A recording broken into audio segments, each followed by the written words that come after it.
All right, hello everybody. My name is Abraham Bedoy, and I am the Legal Outreach Coordinator with the Immigrant Legal Resource Center. So today we're going to do a deep dive into the DACA renewal process and how exactly you complete a DACA renewal application.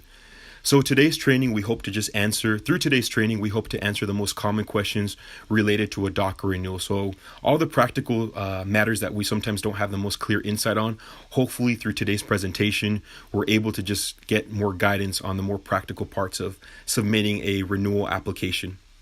Having said that, there's some things that we wanted to preface before we do that deep dive. The first thing is that this training by no means should be taken as legal advice or a legal plan. Again, it's just a deep dive into how to fill out the applications. But the next point is, if you have any questions related to your DACA case, please feel free to contact a trusted legal service provider. If you have any questions on your eligibility, if you have other options outside of DACA, now more than ever, it's very important that you connect with a trusted legal service provider, whether that be an attorney or an accredited representative, to check what other options you have or whether you're still, for example, eligible for the DACA program. And just to keep doubling down on that point is, if you've had any serious contact with law enforcement or have any questions about your eligibility for the program, again, we want to just keep prefacing that it's now more critical than ever to speak with a trusted legal service provider.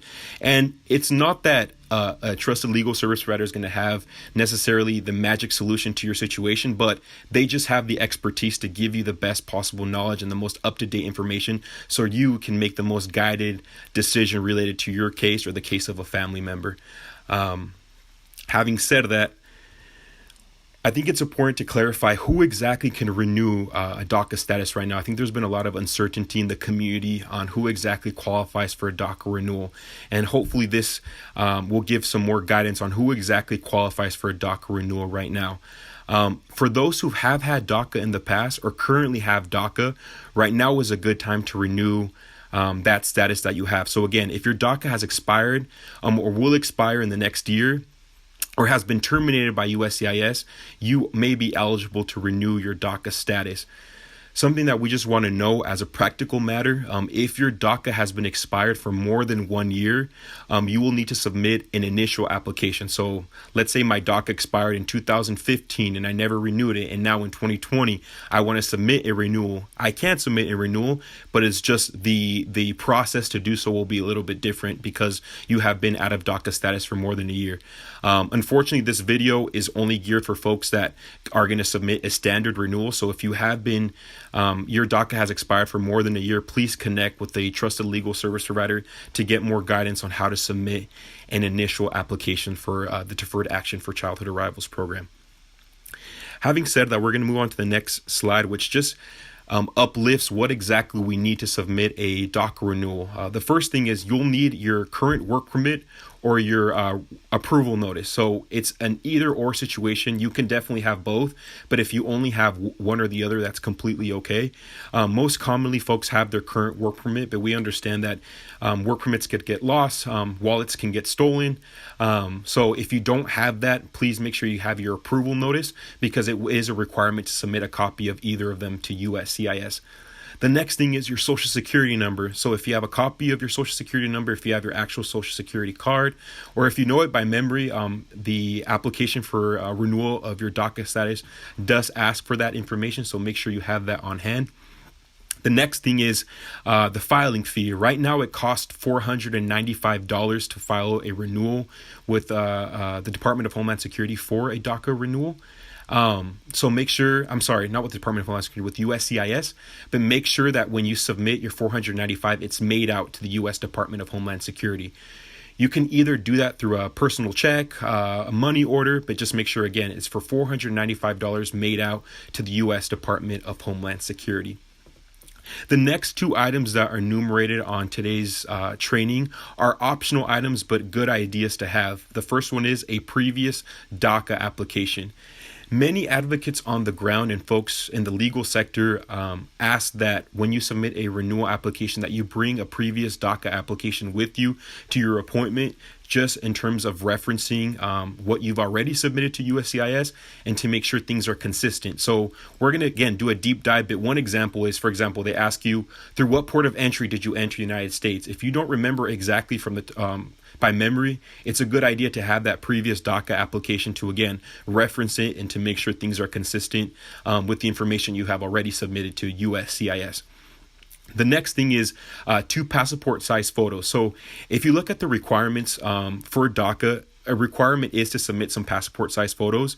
But some advocates and some practitioners have noticed that they have become much more, this is not so much of a strict requirement anymore. Many advocates are submitting DACA renewals without the passport size photos, and they're still being processed. But we always like to preface is that if applicants want to make sure they're following the strict guidelines, and they should feel comfortable to submit 2 passport size photos. But again, many advocates have seen this as a an optional thing to include in the in your DACA renewal application packet. Having said that, now we're going to transition into actually filling out each application, how exactly you fill out each application for a DACA renewal. So there's also a big misconception in the community. Sometimes we think it's just one application, but in actuality, there are 3 applications you are submitting to USCIS when you want to submit a renewal. The first thing is the 821D, the second one is the I-765, and the third one is the I-765WS. These 3 applications make up the renewal process to submit to USCIS for DACA. So right now we're going to transition and go through each application in detail. So just to start with the first one, which is the I-821D, this is the consideration of deferred action for childhood arrivals. This is sort of the first application that advocates or recipients should be filling out. And if you notice, it's split up into different sections. If you look at the left-hand side, it starts with part 1. And as you continue through the application, it's split up into different sections. But something that I want to preface before even continuing is that in each part, if you read, it says part 1, information about you. It has some letters that are indented that say for initial and renewal request. So this application is both used for initial and a renewal request of DACA, but depending if you're submitting an initial or a renewal request is what sections you have to complete. So for example, part 1, it says information about you. Both initial applicants and renewal applicants have to fill out this section, but there'll be other parts of the application that will strictly say for initial applications only.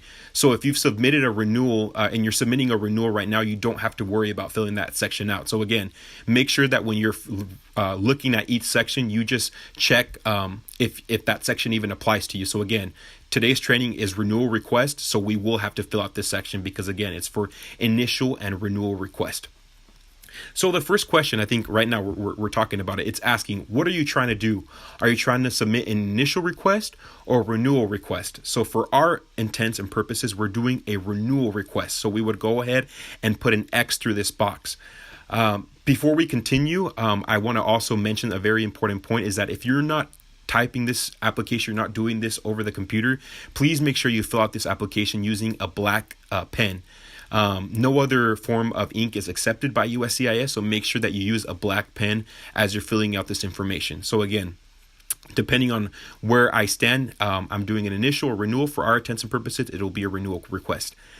The next question is, it says, for this renewal request, my most recent period of deferred action for childhood arrivals expires on. So here they're asking, when does your current DACA status expire? So this is when you would like to pull out your work permit or your approval notice to reference when exactly my current DACA status expires. So what I would do is I would look at my work permit, and let's say it says it expires December 15th of 2020.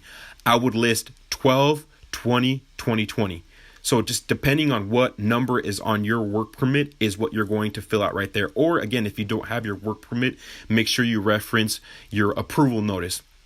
And just as a side note, make sure you honor the guidelines in terms of how to list the day. If you see it gives 2 days for month, 2 days for day, and 2 numbers for month, 2 numbers for day, and 4 numbers for year. So make sure you just honor that to make sure it's consistent with the instructions and the requirements for this application.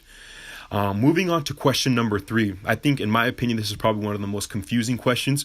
It's asking for your full legal name. So this is where you're going to list your legal name. So this is what is on your passport, what is on your birth certificate, or if you've been married, recently married, you could check what's on your marriage certificate.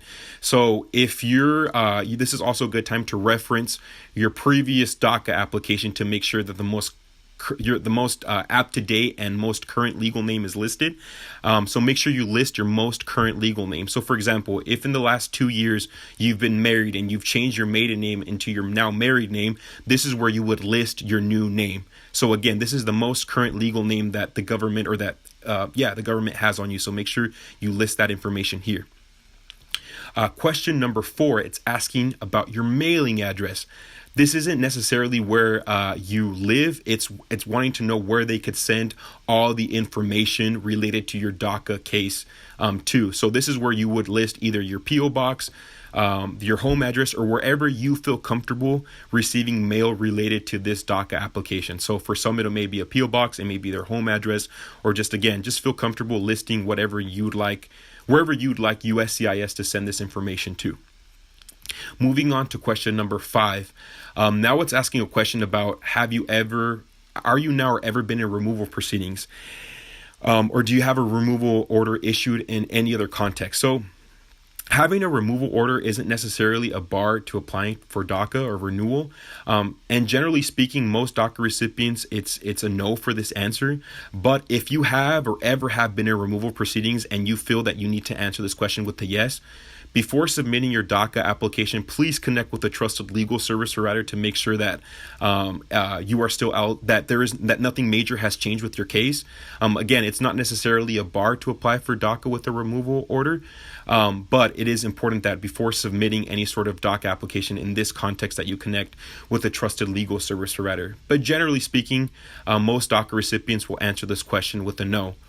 And if you look at the follow-up questions of 5A, 5B, 5C, D, E, F, and all the way to G, it's all related to whether or not you've been in removal proceedings or have had contact with the immigration court system. So if you've answered this question with a no, please feel free to leave these blank or go ahead and put NA for not applicable in the appropriate sections. But again, if you answered yes to this question, it would be a good idea at this point to connect with an attorney or a DOJ accredited rep to just check, to just get some more insight about this particular question on the DACA application. And as we move on to question number 6, again, this is still all under the information about you. And again, like we've talked about, this is for both initial and renewal requests, so we are obligated to answer this. Question number 6 asked about our alien registration number, or for short, our A number. And again, you could find that on your work permit or on your approval notice. So make sure you enumerate all those numbers on this section. Question number 7 asks for your social security number. Please list the social security number that was given to you when you first got DACA. So make sure that you fill out the appropriate social security number here. And again, if you don't have your card with you, it's fine. If you know it by memory, please go ahead and fill out the social security number that was given to you. I'm sorry, not when you first applied for DACA, but whenever you got one from the United States government, make sure you fill it out in this section right here. Question number 8 asks for date of birth. I think that's pretty self-explanatory. But again, let's honor that 2 numbers for month, 2 numbers for day, and 4 numbers for year. Number 9 asks about gender. Questions number 10 through 12, I think this is also a good time to reference our previous DACA application. Question number 10A asks about the city or town or village of birth. So it's trying to get some insight to know when exactly you were born. Not when, but where you were born. So just to use an example, let's say I was born in Guadalajara, Jalisco, Mexico, which again is in Mexico. I'm going to list right here the town that I was born or city I was born was in Guadalajara. So I would go ahead and write out Guadalajara right there. Country of birth, being that, again, using my example, that city is in Mexico, I would put Mexico. Question number 11 and ask for the current country of residence. So a requirement for DACA is that you have to be continuously residing in the United States since 2007, June 15, 2007. So this answer must be United States for someone who's submitting a renewal application. So for question number 11, make sure you list it as United States, because this is where you should be residing continuously in order to submit a DACA renewal. Question number 12, it asks about the country of citizenship. So exactly, again, hearkening back to my example, this would be a good place to list Mexico.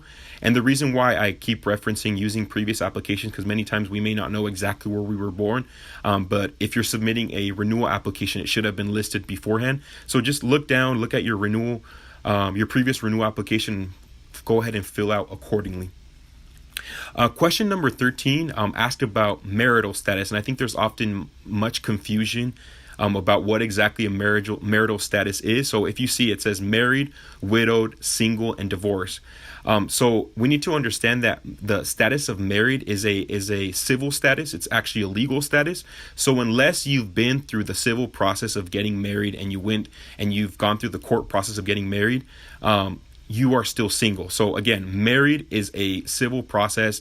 It requires it is a legal status. So if you haven't gone through that process and you're cohabitating with a partner, go ahead and put single. Again, I think that what we hear in the community many times is, for example, like, oh, I was married through the church. Would I put married or single? And I think that's when it would require some follow-up. We would then ask, well, did you submit any paperwork to the government or to the state, sort of solidifying that marriage? And that would sort of answer that question, whether it would be single or married. Because again, married or marriage is a legal status. It's a civil status. So make sure that you fill out the boxes accordingly. For question number 14, it's asking for any additional names you have used. So this is where we would enumerate other names that we have used in the past. So just, again, hearkening back to the example that we used in the previous and page number 1. If you've been married and you've changed your maiden name and now you have a new legal name, this is where you could list your previous legal name.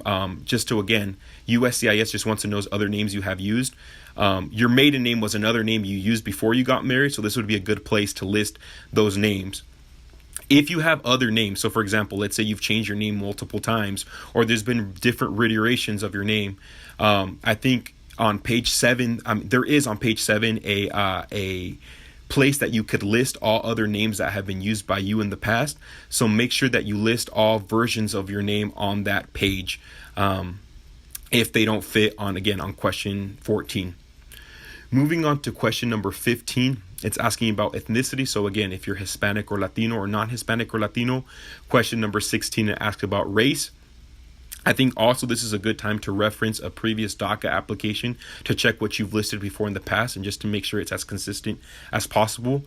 For questions number 17 through 20, it's asking questions about height, weight, eye color, and hair color. A best practice is either referencing your previous applications or your license to make sure that you have, just to keep it consistent.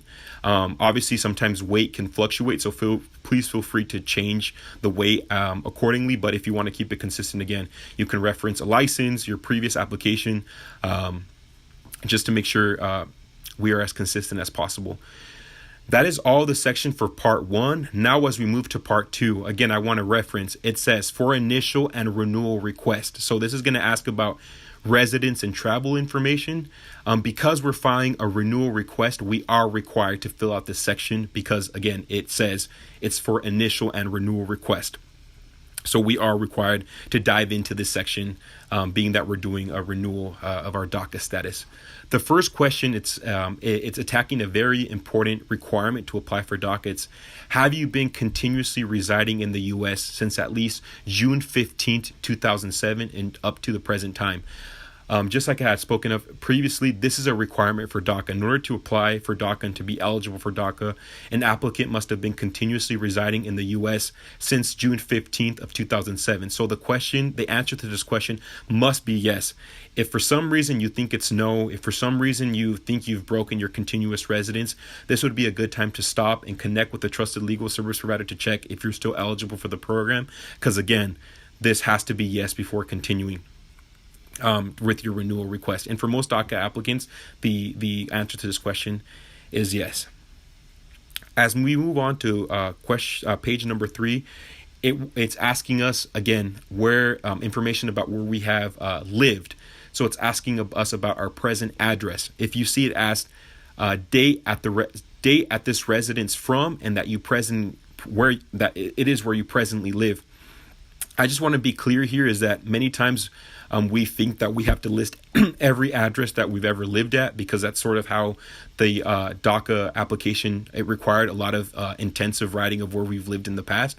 But for a renewal request, you have to list up to your most recent DACA application or through your most current change of address with USCIS. So what I mean by that is, for example, let's say my DACA, I submitted DACA renewal 2 years ago and I haven't moved since. I've lived in the same address for the last 10 years, the last 5 years.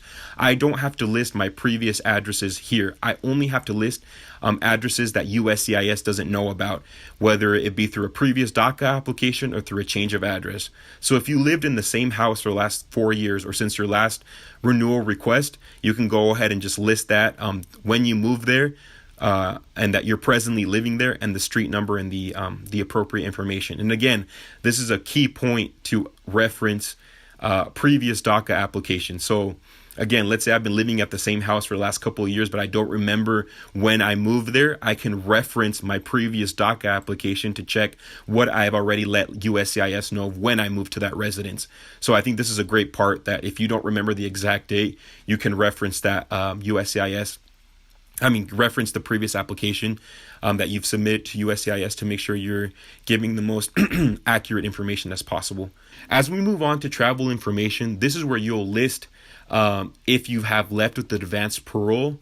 This is somewhere that you would list that information. If you've never left with advanced parole, go ahead and just put NA or not applicable, just so the USCIS officer that's reading this information could go through the application in a much more quicker fashion. If you look at question number 8, it says, have you left the United States without advanced parole on or after August 15th, 2012? This, again, is a very important requirement for DACA. This is the answer to this question should be no, that you have not left the United States without advanced parole. Because if you have left after this date, your eligibility for DACA has been broken. So again, on question number 8, if you think that if you have left after this date, it's very important that you connect with a trusted legal service provider to discuss other options or discuss how exactly this hurts your eligibility for the program. Because again, unfortunately, unlawful travel after this date breaks DACA eligibility. Question number 9, asking about information of passport. If you've ever received a passport from any other country. So for example, let's say, using my example, let's say I'm a Mexican national and I have a Mexican passport. I would there list what country issued your passport. I would put Mexico, the passport number, the expiration date of that document, so on and so forth. But again, if I don't have a passport, please feel free to just put NA, just as non-applicable, just so again the USCIS officer knows and can read through your application much more in a quicker way. Also, for question number 10, it talks about a boarding crossing number. You can reference previous DACA applications to check if you have that. If you don't, please feel free to put NA. As we move on to part number 3, I think this is the first part that we could sort of skip some sections. If you see, it says part 3, for initial request only. We are only doing renewal requests through this training. So this is a section that we should feel comfortable skipping, because again, this is only for initial requests. Since we're doing renewals, since we're processing a renewal or submitting a renewal, I should say, we should feel comfortable skipping this section because that's only for initial request. So we can go ahead and skip all of part 3. So as you see on page number 4, part 3 is continued. Please feel free to skip all of this information because again, you've already submitted this previously to USCIS.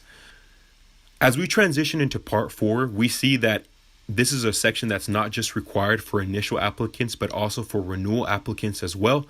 Through this training, we're going to go through each question in detail and hopefully answer some common questions, because this section is basically trying to extrapolate if we have any sort of serious criminal history or we potentially pose a threat to national or public security. As a general rule of thumb for this section, your answer to these questions, if for any reason are yes, please connect with the legal service provider to check if you are still eligible for the program. There are certain criminal convictions that don't necessarily bar you from the DACA program, but It's not advisable for you to proceed on your own or by yourself without having some sort of legal representation or receiving some sort of legal advice from a trusted service provider. So by any means, if any of these questions you feel like it's a yes or it's applicable to you by a yes, please don't submit your renewal application, but instead connect with a trusted legal service provider to check how that question applies to you specifically. So let's go to question number 1. It says, have you ever been arrested for, charged with, or convicted of a felony or misdemeanor? And it also includes some language about incidents handled in juvenile court in the United States.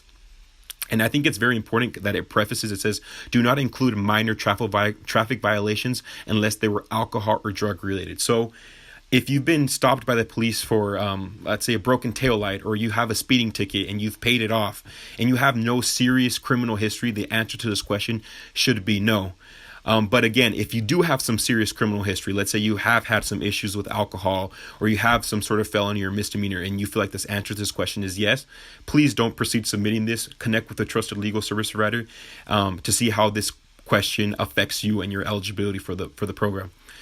Question number 2 would ask, have you ever been arrested for, charged with, or convicted of a crime in any other country than the United States? So here it's basically asking the same question as number 1, but it's trying to get some insight if you've had any issues, criminal issues in another country. So again, this generally should be no, but if it is a yes, connect with a trusted legal service provider. Question number 3, it says, have you ever engaged, do you continue to engage, or plan to engage in terrorist activity? Again, should be no, but if you submit, if it's a yes, we've already enumerated what next steps.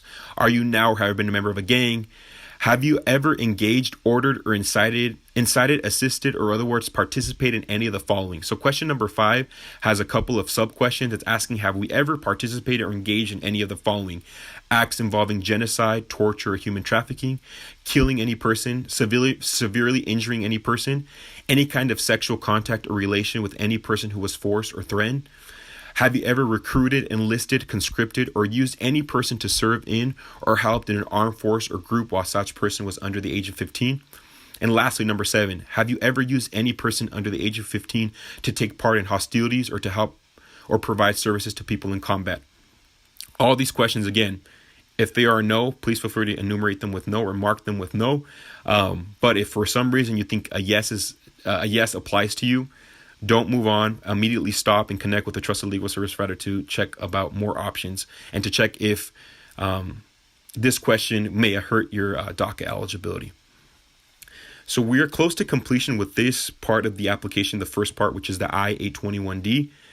So as we move on to question or part number 5, we're sort of getting to the last part of the application. It's asking for statement, certification, signature, and contact information of the requester. So here, we're getting to the part where we're going to sign off on the application that we have completed. Today's training was geared towards folks that feel comfortable, DACA recipients that feel comfortable submitting and completing their own renewal application. So we're assuming that folks feel comfortable reading and understanding English. So please feel free to check this box that you read and you can read and understand English. If an interpreter was used, please connect with a trusted legal service provider to just get more insight on filling out the rest of this application, because again, this is just for folks who didn't have to use an interpreter and are submitting it themselves. The next part is the requester signature. This is a very important requester certification, I should say. This is the part where you need to sign off because you're acknowledging that you're submitting this application to USCIS. So after you've completed your application, make sure you sign here with black ink and you date it. Again, honoring the same guidelines as previously mentioned, 2 numbers for day, 2 numbers for month, and 4 numbers for year. Make sure that you sign this part because if you don't sign, this will be rejected by USCIS. It must be signed in order for it to be processed and adjudicated by USCIS. The next part is requester's information. So this is, since we're the requester, we're requesting the information. We're requesting this DACA renewal. Make sure that you enumerate your phone number. It's not necessary to fill out, like, for example, let's say you don't have a daytime telephone number or you don't have an email. Please feel free to put NA. List whatever applies to you. So if you just have a cell phone number, go ahead and just put your mobile telephone number there. So again, this is a requirement for part 5 is a requirement to submit a DACA renewal. So go ahead and fill out this section accordingly. Part 6, here is where you put the contact information of the interpreter and you have the interpreter sign.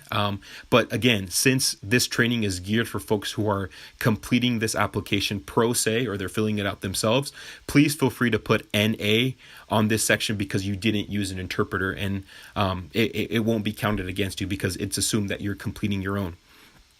As we're transitioning to page number 6, again, it's asking for more information and certification on an interpreter. Because we didn't use an interpreter, go ahead and feel free to put NA on these sections as well. Part 7, it's asking for a declaration and the contact information if someone else prepared this application for you. So let's say you went to an attorney or you went to an accredited representative. This is a section that they would fill out acknowledging that they completed this application on your behalf. But since you completed it yourself, please feel free to put NA on these sections because, again, you completed this pro se. As we turn to the last page of the application, which is part 7, this is kind of, I like to call it the scratch paper of the application. This is for if there are any sections that you didn't have enough information. So for example, let's say that you have a lot of names that you have used in the past. You can go ahead and use these sections to fill out the names that you've used. So for example, let's say if I've used one other name in the past, I would fill out the page number where that question was asked, the part number and the item number, and I would list the different names I've used in the past.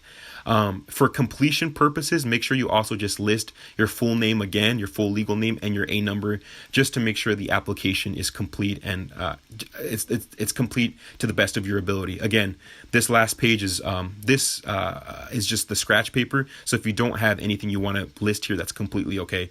This is created for folks that have extra information that didn't fit on the other parts of the application. So that is it for the 821D, but just like I've had mentioned, a DACA renewal application is not just the 821D. It requires the I-765 and the I-765WS. So we're going to dive into those applications right now. The second application that we'll be working on today is the I-765. This application is one of two that you submit in order to get a work permit with your DACA status. So if you see it on the top, it says application for employment authorization. But many of the same questions that are asked on the I-821D are also asked on here as well. So as you get to the section, a lot of the stuff will seem repetitive, but it's just, again, it's a different application asking for something else, which is the work permit. So again, this is also split up into sections by parts. But if you see, it doesn't specify for initial or renewal request. So each part must be completed by both a renewal and an initial application. So we're going to go through each section individually to make sure we answer all the questions, common questions surrounding the application. So if we see part 1, it says reason for applying. So it's asking, why exactly are you submitting an I-765? As you see, there's 1A, 1B, and 1C. The first question is an initial permission to accept employment. So So this is for folks who are for the first time applying for a work permit. This doesn't apply to us because we're doing a renewal request. Again, the second question is if you're requesting a replacement of a lost, stolen, or damaged employment authorization document. So for folks who have lost their work permit and just want to solicitate another work permit, this would be where they would check it because, again, they're just asking for their old one to be replaced. But for us, we're asking for a renewal. We're asking for a renewal of our work permit, of our authorization to work. So this is where we would check this box, which is the renewal of my permission to accept employment. So we should be checking the third box. As we transition into part 2, which is, again, information about you, if you see part 2, again, other names used, your full legal name, it's the same idea as the I-821D. Make sure you list your most current legal name, whether that be your passport, marriage certificate, or birth certificate, and list any other names that you've used in the past. What I think is great about the I-765 is on the 821D, for folks that use have a lot of names or have used a lot of names in the past, they do have to use that 7th page to list them. But on this application, it allows for more than one option. So you have space for 3 more options. So I think that's great. If you've used many names in the past that you don't have to necessarily use the scratch paper in the back, you could use it all on one page. As we move on to the next section, part number 2, again, it's still asking information about you, just like your previous application, just like the 821D. It's asking for your mailing address. This is where you want your new work permit card, once it's been processed, approved, and adjudicated, to be sent to. So again, your street number, the city or town, state, or zip code. But if you see question number 6, it asks a very important question. It says, is your current mailing address the same as your physical address? For some folks, it is the same. So for example, let's say you feel comfortable receiving your mail at home, you would answer yes and move on. But if you, for example, put a P.O. box, or you have, let's say you're constantly moving and you prefer your items to be sent to a trusted person in your life, and this is not where you currently live, you would click no right here, because physical address is where you currently physically live. So for example, let's say you have a P.O. box where you want everything to be sent, but you're living somewhere else. Go ahead and click no right here and list where you're living right here. But again, if where you live is consistent with your physical address and your mailing address, go ahead and leave it as yes and skip question number 7. You only have to fill this part if there's a difference in your mailing address and your physical address. Question number 8 is asking for other information about you. Again, your A number, your alien registration number, it's the same number on your approval notice or on your work permit. So go ahead and list that. Question number 9, ask about USCIS online account number, if any. If you have it listed on previous DACA applications, go ahead and list it. Most folks don't have it, so go ahead and just leave that blank, and it's okay. It won't be counted against you. Again, feel free to leave this part of the application blank. Question number 10, 11. Again, we've talked about this in the previous application. Ask about gender and marital status. We don't want to take too much time talking about that, but again, understand that single, married, divorced, and widowed, they're all civil statuses and legal statuses. So make sure that you check the appropriate box. Question number 12, it's asking, have you previously filed a form I-765? So have you previously filed this form? Since we're submitting a renewal application, it is a yes, because again, we're submitting a renewal. So we have submitted an I-765 beforehand, or else we would have never gotten our current work permit. So please feel free to check this box with a yes. So question number 13 asks, has the Social Security Administration ever officially issued a Social Security card to you? So again, if you have a Social Security number, please feel free to click yes. If you don't, go ahead and put no. And depending on what you answer here is how the next questions will be answered. So if you answered yes to this question, meaning that you are affirming that the Social Security Administration has given you a Social Security card. Question number 13B asks, list your Social Security number. So make sure you list that number in this appropriate section. You could always reference previous DACA application. You could reference, if you know it by memory, or if you have your Social Security card on you, please list that. Question number 14 asks, do you want the Social Security Administration to issue you a Social Security card? So for most folks, if you have a Social Security card already and you don't want the Social Security Administration to issue a card, go ahead and put no. But if you've lost your Social Security card or for some reason want them to issue a copy, go ahead and click yes. But if you see on the note part, it says if you've answered no to item number 14, skip part 2, number 18A. If you've answered yes to item number 14, you must also answer yes to number 15. So depending on what you answer to this question is how you're going to proceed. So if you've answered no, you can go ahead and skip questions 15 and 16 and 17. But if you've answered yes, I have to agree to consent. I have to agree to the consent that the Social Security Administration is going to assign me a Social Security card. And also I have to list my father's name and my mother's name. For most DACA recipients, this isn't really applicable. Most folks do have their Social Security card. So go ahead and put no if you're in that category. But again, if you do for some reason want them to issue you a Social Security card, you're going to have to answer questions 15, 16, and 17. Having said that, moving on to question number 18, it's asking about your country of citizenship or your nationality. So again, using my previous example, let's just stick with the same example. Let's say I was born in Guadalajara, Jalisco, which is in Mexico. I would list Mexico here as my country of birth. Moving on to question number 19. Again, using my example, city, town, or village, I would list Guadalajara because that's the city I was born in. The state, that's in Jalisco in Mexico.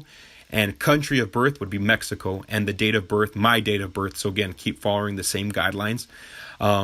Again, this is a great part to stop if you don't know this exact information, to reference your previous DACA application to check how it was listed beforehand, and make sure that it just stays consistent.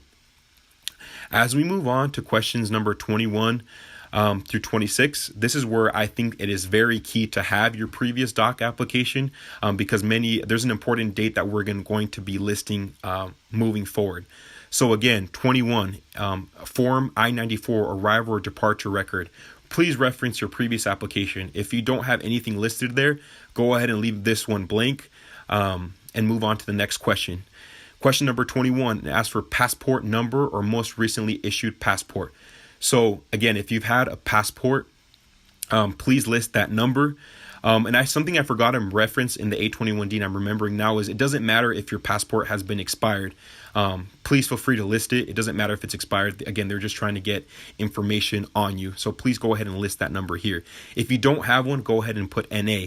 Same thing for 21, travel document number. You can reference your previous application. If you don't have one, go ahead and put NA. Question 21 is asking you about the country that gave you the passport or the travel document.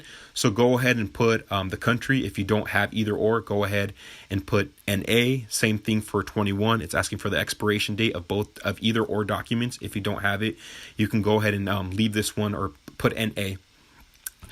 Question number 2 is very important. This is something that you must fill out. It's asking for your last arrival into United States on or about. Very important. It says on or about.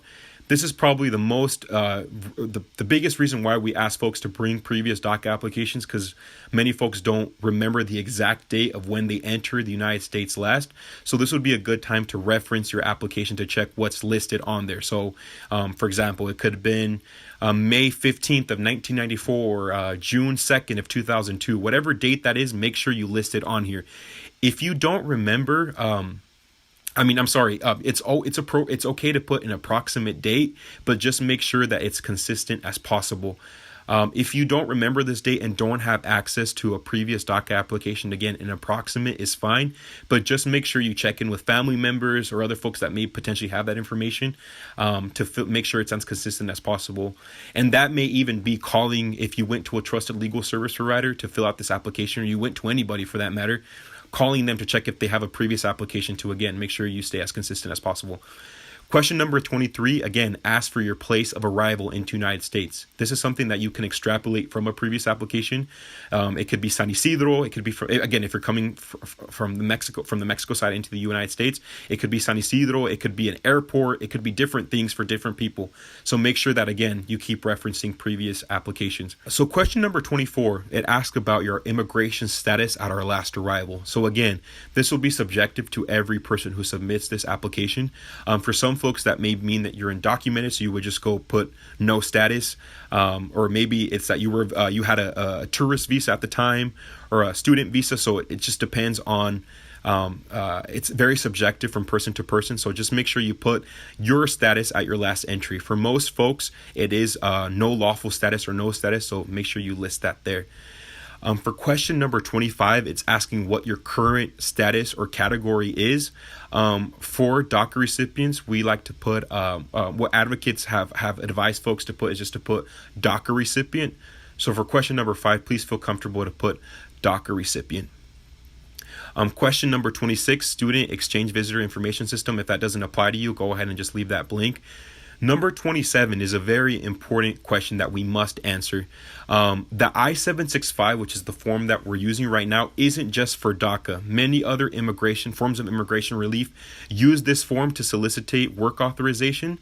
So this question is asking for how exactly are you asking for work permit? What's your eligibility category? Here we're going to list C33. Again, C, the letter C as in cat, 33. That is a specific category for DACA recipients. Again, you can reference your previous DACA application and check that it's C33. But again, that category is specifically made for DACA recipients. After that, questions 28 through 31 do not apply for DACA recipients.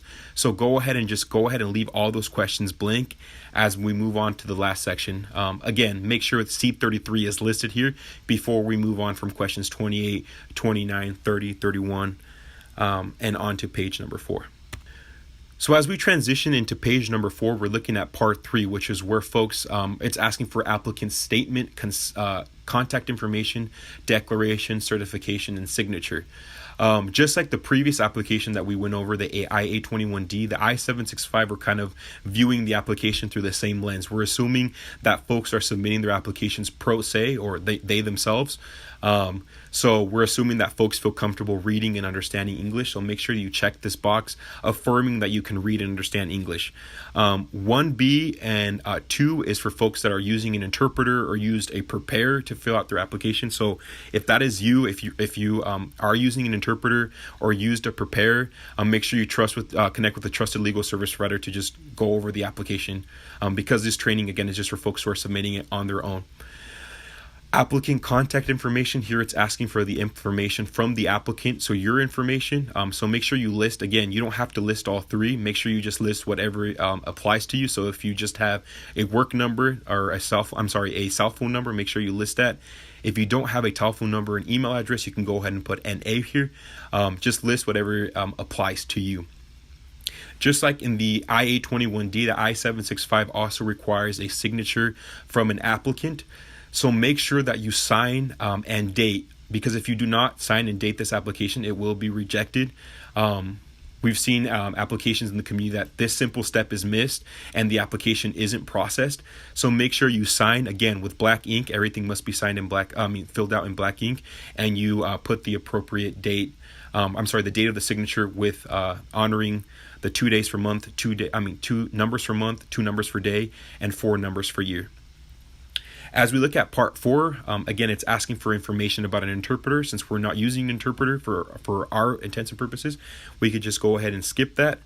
Part number 4, again, it's continuing to ask about interpreter, mailing address, and interpreter contact information. We can go ahead and skip that. Part number 5, it's asking for prepare. If someone prepared this on your behalf, which in our case, we prepared it ourselves, so we can go ahead and leave this blank as well as we move on to page number 6. This question, or this section, is for folks who did have someone prepare it on their own. It would require a signature from the preparer and a date from them. But again, we're preparing it ourselves, so we can go ahead and skip this page as well. The last page, just like on the I-821D, the I-765 has what I like to call it the scratch paper. Last page, if for some reason you have some information that didn't fit, if you've used more than 4 names and you have a 5th name, please feel free to use this section as a way to write those names out. To make sure your application is completed to the best of your ability, it's advised that you, again, fill out your full name and your A number on this page. So that is the I-765. Again, there are 3 applications to submit a DACA renewal. We've done the first 2, and now we have the last one to go over before we're ready to submit this. So the last thing is a continuation of the I-765. It's called the I-765WS. So it's basically like an extra worksheet. Here is where USCIS wants to know why exactly you're asking for a work permit. So it gives space for folks to give an explanation or provide reason regarding why we need employment authorization. But before we get to that, let's do each part. Numerically. So starting with number 1, again, we're going to be listing our name over and over again. It's asking for your current legal name. Make sure it's consistent from your 821D, I-765, and I-765WS. That's pretty self-explanatory. Moving to part number 2, which is financial information. It's asking about our current annual income. This does not need to be an exact number. So if you have your taxes and you have an exact number, that's great. But if you just got a job or you aren't 100% sure, putting a ballpark number here is completely acceptable. An approximate is completely okay. So just a best practice. So for example, I've met community members in the past that sometimes know what they make on a bi-weekly basis. What we tell folks is, you know what, you could take that number, multiply it by 2 for a month, and then multiply that by 12. That could give you a accurate representation, or pretty accurate representation of what you're making holistically throughout the year. So again, it could just be a ballpark estimate when you submit, or when you enumerate how much you're making or how much your annual income is. The second part is, what is your current annual expenses? How much does it cost for you to live in the United States? So this is where you can also just do an approximate. So consider bills, consider housing expenses, schooling expenses. And if you have children, what are the expenses that you're using for your children? So again, try to be as encompassing as possible to reflect what your expenses are. And again, it doesn't have to be exact. It just has to be a pretty accurate representation of what your current expenses are. Question number 3, it asks for the total value of my assets. So what exactly is an asset for our purposes? So for example, if you have a car, a boat, anything that is an asset to you that's been fully paid off and is under your name, please list the amount, the value, the market value of that item. So for example, let's say I have a car, a 2002 model of a certain car, and it's fully paid off and it's under my name, and I think it's worth probably $2,000. I would list $2,000 here because that's an asset that I currently have. If you don't have any assets, please put a 0 here because you don't have any assets. Again, also, if you don't have an income, let's say you're a student, you're a full-time student and you're not working, please feel free to put 0 here as well. It's not going to be used against you. You can go ahead and put a 0 here. And if you don't have any assets here, you can go ahead and put 0. Annual expenses, we should all have annual expenses. So please put a number here. Don't put 0. Try to have an accurate reflection of what your annual expenses are. Moving on to part number 3, this is where you're going to explain why you're soliciting a work permit from USCIS. So I know that they've given a lot of space, so if you would like to write, you are free to do so, but putting something simple as the reason why I'm requesting a work permit is to be able to continue working in the United States, or to continue my education, or to support my family. The reason why I'm requesting a renewal of my employment authorization is to provide for my family and to continue my education. So something sweet, to the point. So we have now just completed the standard applications needed to submit in a renewal DACA application. So again, that's the I-21D, the I-765, and the I-765WS. There's an additional application that DACA recipients can submit in their packet as an optional application to get some responses from USCIS via email or text message. And that application is called the G1145. And we're going to quickly go over that in the case that a DACA recipient, in case you would like to submit one in your packet. So again, the G1145 is the e-notification of application/petition acceptance. So this application is submitted with can be submitted with a DACA renewal to ask for updates to be sent via email or text message. It doesn't require a lot of information. Again, if you look at the lower part of the application, it just asks for applicant's full name, full last name, full first name if they have a middle name, email address, and mobile phone number. Again, this is not a requirement to submit a renewal application. This is just an option if you would like to receive notifications via email or text message. Please feel free to fill out the bottom portion of this application. So now that you've completed your forms to submit a renewal application, I think some common questions are: what comes next? What are some next steps I need to take to make sure that my application is processed in the correct way? The first thing is, we always recommend is, once you've completed it, to make sure you look through each application thoroughly to make sure it's an accurate reflection and representation of you. So look through all the applications you're submitting, make sure everything has been signed, make sure everything's spelled correctly, and make sure everything's completed in black ink. Once you feel comfortable, once you feel like that's done correctly, we advise that folks take a copy of everything they're submitting to USCIS for personal keepsake. So make sure you take a copy of your applications and keep them for your own personal records. Again, in the future, when you want to reference to previous DACA applications, you have something to reference. So as we're getting ready to submit our renewal application, so let's say we're ready to go. We have the completed applications. The next thing is putting them all in a packet. So what exactly should be in a packet when you're submitting your renewal application? So again, it should be The three applications, the I-821D, the I-765, the I-765WS, and if you chose to fill out a form G1145, that should be included in the packet as well. But additionally from that, make sure you have also included the filing fee of $495 made out to the U.S. Department of Homeland Security. Make sure you have that in your package. And also make sure you have a copy front and back of either your work permit or your approval notice. The USCIS officer will need to reference both either or of those documents in order to process your application. So again, if you don't have your work permit, you can always take a copy front and back of your approval notice, but that must also be in the packet that you get ready to send off as well. Some applicants like to include a cover letter in their application. So we're going to link some resources of how exactly you could draft a cover letter for USCIS. By no means is it a requirement, but some advocates and some recipients feel comfortable sending a cover letter with their application. But again, it is not necessary.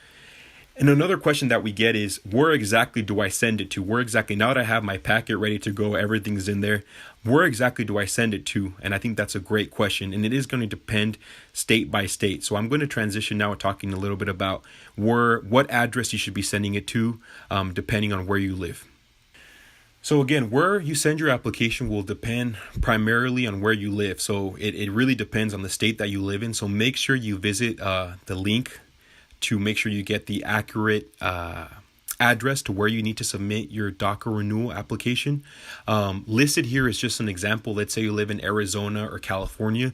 There are two different lock boxes that you're going to use that you can use depending on how you decide to send your application. So for example, if you're sending your application just through standard U.S. Postal Services, you have to use the lockbox for that particular form of sending your application. But if you decide to use FedEx, UPS, or other deliveries, there is a completely different lockbox that is used for Arizona and California. And I think this is very important to talk about. I know many DACA recipients choose to go to FedEx or UPS just because they feel safer or because they have faster delivery options. But just make sure that when you're filling out your envelope or your packet of where you want to send it to, make sure you list the correct mailing address depending on what address, on what form, what delivery service you're using, whether it be standard postal services or other forms of delivery services.